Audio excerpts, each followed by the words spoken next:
ভারতের পশ্চিমবঙ্গের কলকাতায় নিউ মার্কেটের কাছে মির্জা গালিব স্ট্রিটের একটি আবাসিক হোটেলে ভয়াবহ অগ্নিকাণ্ডে শিশুসহ ৯ জনের মৃত্যু হয়েছে। আহত হয়েছেন অন্তত ৮ জন। নিহতদের মধ্যে ৫ জন বাংলাদেশি নাগরিক বলে নিশ্চিত হওয়া গেছে। নিহত বাংলাদেশিদের একজন সাভারের আমিনবাজারের বেগুনবাড়ি এলাকার আহমেদ বাবু। ৩৭ বছর বয়সী বাবুর মৃত্যুর খবরে পরিবারে নেমে এসেছে শোকের ছায়া। নিহত বাবুর ৮ বছরের একটি কন্যা ও ৫ বছরের একটি ছেলে সন্তান রয়েছে। কসমেটিক দোকানের মালামাল কিনতে ভারতে গিয়েছিলেন আহমেদ বাবু।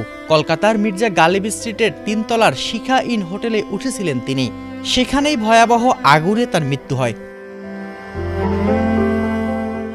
পরিবারের দাবি, দ্রুত নিহত আহমেদ বাবুর মরদেহ দেশে নিয়ে আসতে সরকার সহ সংশ্লিষ্টদের এগিয়ে আসার। প্রায় কসমেটিক আনার জন্য ইন্ডিয়া যায়।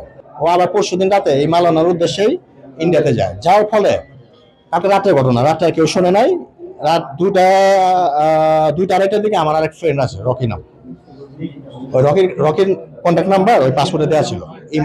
ইন্ডিয়ান হাই কমিশন থেকে ফোন আসে যে বাবু নামে কাউকে চিনেন? তো উনি বলে যে বাবু নামে আমার এক ফ্রেন্ড আছে। তো বললো যে এরকম অ্যাক্সিডেন্ট করছে, ছবি পাঠালে কি শনাক্ত করতে পারবেন? তো বললো যে পাঠান। তো ছবি পাঠানোর পর সাথে সাথে আমরা শনাক্ত করতে সম্মত হই যে উনিই বাবু। আর আমাদের যেটা মনে হয়েছে যে আগুনটা লাগার ফলে ধোয়ার কারণে সম্ভবত মারা গেছে। ছবিটা দেখে যতটুকু মারা গেছে। বাবু আমাদের খুব ভালো বন্ধু ছিল, তো বাবুকে ভোলার মতন না। ওই যখন 2 দিন আগে ইন্ডিয়াতে যায়, ঠিক আছে, আমার শেষ এক বন্ধুর সাথে শাহজাহানের সাথে লাস্টে দেখা করে যায়। তখন বন্ধুকে ফোন দিলাম, এখন জানালাম বন্ধু এই অবস্থা, বাবু মারা গেছে। তো খুব আফসোস করলো। আমাদের খুব কাছের বন্ধু ছিল, এটা আমরা মেনে নিতে পারতেছি না। এটা বাবুর ছোট ছেলে, ঠিক আছে, বাবুর ছোট ছেলে। ওর বয়স হলো 5 বছর।